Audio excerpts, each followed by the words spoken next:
പുതുതായി വാങ്ങിയ iPhone തകരാറിലായിട്ടും warranty നൽകാതിരുന്ന കമ്പനിക്കെതിരെ Ayurveda doctor നടത്തിയ നിയമ പോരാട്ടം ഫലം കണ്ടു.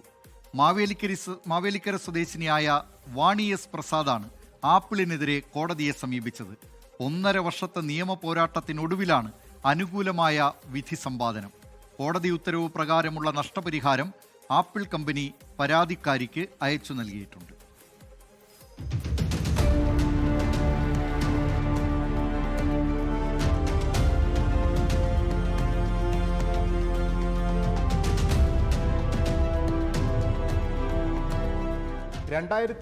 നവംബറിലാണ് മാവേലിക്കര സ്വദേശിനിയായ ആയുർവേദ ഡോക്ടർ വാണി എസ് പ്രസാദ് ഐഫോൺ 13 വാങ്ങിയത്. ഉപയോഗിച്ചത് 3 മാസം മാത്രം. പിന്നീട് തകരാറുകൾ കണ്ടു തുടങ്ങി. അതിനുശേഷം എൻ്റെ ബാറ്ററി ബാക്കപ്പ് ഡ്രെയിൻ ആവുന്ന പോലൊരു തോന്നൽ എനിക്കുണ്ടായി. അപ്പം ഞാൻ വിചാരിച്ചു നമ്മൾ നോർമലി യൂസ് ചെയ്തുകൊണ്ടായിരിക്കും, പക്ഷെ ഒരു 3 മാസം കൊണ്ട് ഇങ്ങനെ ഡ്രെയിൻ ആവുമ്പം നമുക്കൊരു പെട്ടെന്നൊരു സംശയം തോന്നും.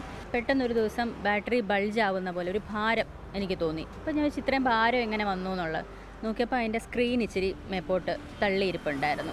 അപ്പം ഞാൻ കോൺഷ്യസ് ആയി, പിന്നെ ഞാൻ ചാർജൊന്നും ചെയ്യാതായി. അങ്ങനെ അത് ഒരു എക്സ്പ്ലോഷനിലേക്ക് പോയി കഴിഞ്ഞാൽ കുട്ടികളുണ്ട്, അപ്പോൾ ഹസ്ബൻഡ് ഉണ്ടായിരുന്നു. അപ്പോൾ ഹസ്ബൻഡ് പറഞ്ഞു അങ്ങനെയാണെങ്കിൽ നമുക്ക് നേരെ സർവീസ് സ്റ്റേഷനിൽ തന്നെ കാണിക്കാം, ആപ്പിളിൻ്റെ തന്നെ ഓതറൈസ്ഡ് സർവീസ് സ്റ്റേഷനിൽ കാണിക്കാം എന്നുള്ളത് പറഞ്ഞു. കോട്ടയത്തെ ആപ്പിൾ അംഗീകൃത സർവീസ് സെന്ററിൽ ഫോൺ എത്തിച്ചു. പരിശോധിച്ച ശേഷം തകരാറുകൾ സ്ഥിരീകരിച്ചെങ്കിലും വാറന്റി നൽകാനാവില്ലെന്നായിരുന്നു നിലപാട്. സാങ്കേതിക തകരാറുകൾക്ക് പുറമെ ശ്രദ്ധക്കുറവ് മൂലമുണ്ടായ തകരാറുണ്ടെന്ന് ചൂണ്ടിക്കാണിച്ചാണ് കമ്പനി വാറന്റി നിഷേധിച്ചത്. ഇവിടെയാണ് നിയമ പോരാട്ടത്തിന്റെ തുടക്കം.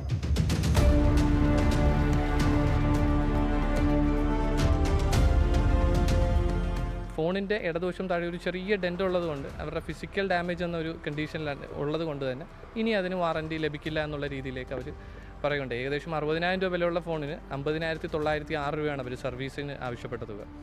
അപ്പോൾ സ്വാഭാവികമായിട്ടും അന്ന് ആ സർവീസ് സെൻറ്ററിൽ ആവശ്യപ്പെട്ട നമ്മൾ പറഞ്ഞൊരു ചോദ്യമുണ്ട്, ഈ ഫോണിൻ്റെ ഈ ഡെൻറ്റ്, ഈ പറയുന്ന ഇവർ ഈ ചെറിയ ഡെൻറ്റ് ഉണ്ടെന്ന് പറഞ്ഞാൽ ഇത് എങ്ങനെയാണ് ഈ തകരാറിന് കാരണമാകുന്നത്? അതിനുശേഷം നമ്മൾ നമ്മുടെ കംപ്ലയിൻറ്റിലും അഫിഡവിറ്റിലും നമ്മുടെ അന്തിമവാദം നടക്കുന്ന സമയത്തെല്ലാം നമ്മൾ ഉന്നയിച്ച ഇതേ ക്വസ്റ്റ്യൻ തന്നെയാണ്. 1.5 വർഷത്തോളം കോടതി നടപടികൾ നീണ്ടു. ആപ്പിൾ പോലൊരു ഭീമൻ കമ്പനിയും മാവേലിക്കരയിലെ ആയുർവേദ ഡോക്ടറുമായുള്ള നിയമ പോരാട്ടത്തിന് വേദിയായത് ആലപ്പുഴയിലെ ഉപഭോക്തൃ തർക്ക പരിഹാര കോടതി. ടെക് ഭീമന്മാരെന്ന് തന്നെ പറയാം. ടെക് ഭീമന്മാരുടെ കാഴ്ചപ്പാടിൽ കസ്റ്റമർ ഇങ്ങനെ വരുമ്പോഴേക്കും ഇങ്ങനെയുള്ള കാര്യങ്ങൾ പറഞ്ഞ് ഒഴിവാക്കുക, അത് കഴിയുമ്പോൾ അവർക്ക് ക്ലെയിം നിരസിക്കുക, അത് സ്വാഭാവികമായി അവരുടെ നടപടിക്രമമായി മാറിക്കൊണ്ടിരിക്കുകയാണ്. ആപ്പിൾ കമ്പനിയുടെ അഭിഭാഷകൻ നേരിട്ട് ആലപ്പുഴയിലെത്തി വാദിച്ചിട്ടും ഫലമുണ്ടായില്ല. യുവ അഭിഭാഷകരായ അസർ മുഹമ്മദും മുഹമ്മദ് അർഷാദും നിരത്തിയ പോയിന്റുകൾക്ക് മുമ്പിൽ കമ്പനി കീഴടങ്ങി. കോടതി ഉത്തരവ് പ്രകാരം ഐഫോൺ ലേറ്റസ്റ്റ് വെർഷനും 50,000 രൂപയും നഷ്ടപരിഹാരമായി ഡോക്ടർ വാണിക്ക് ലഭിച്ചു.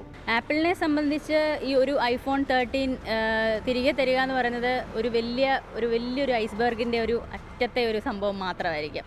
അപ്പോൾ നമുക്കൊരു ഐഫോൺ എടുക്കുക അല്ലെങ്കിൽ നമുക്ക് ഇഷ്ടപ്പെട്ട ഒരു സാധനം വാങ്ങുക എന്ന് പറയുന്നത് നമ്മളെ സംബന്ധിച്ച് നമുക്കത് വലിയ കാര്യമാണ്. നമ്മുടെ സമൂഹത്തിലുള്ള ഉപഭോക്താക്കളെ ഇത്തരത്തിൽ അവർക്ക് അവകാശങ്ങളുണ്ട്, അത് ഇങ്ങനെയുള്ള നിയമ സംവിധാനങ്ങളിലൂടെ അവർക്ക് നേടിയെടുക്കാൻ സാധിക്കും എന്ന് ഈ ഓർഡറിലൂടെ അവർക്ക് മനസ്സിലാക്കി കൊടുക്കാൻ സാധിച്ചു എന്നുള്ളത് തന്നെയാണ്.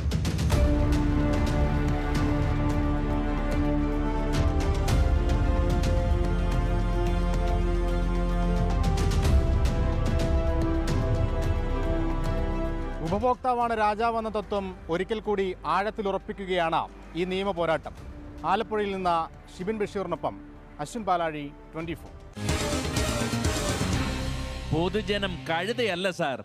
ലോകത്തെവിടെയായാലും ഏത് സമയത്തും 24 വാർത്തകളും ഓഗ്മെന്റഡ് റിയാലിറ്റി പാക്കേജുകളും എക്സ്പ്ലെയിനറുകളും വിശദമായി കാണാൻ ഞങ്ങളുടെ യൂട്യൂബ് ചാനൽ നിങ്ങൾക്ക് സബ്സ്ക്രൈബ് ചെയ്യാം.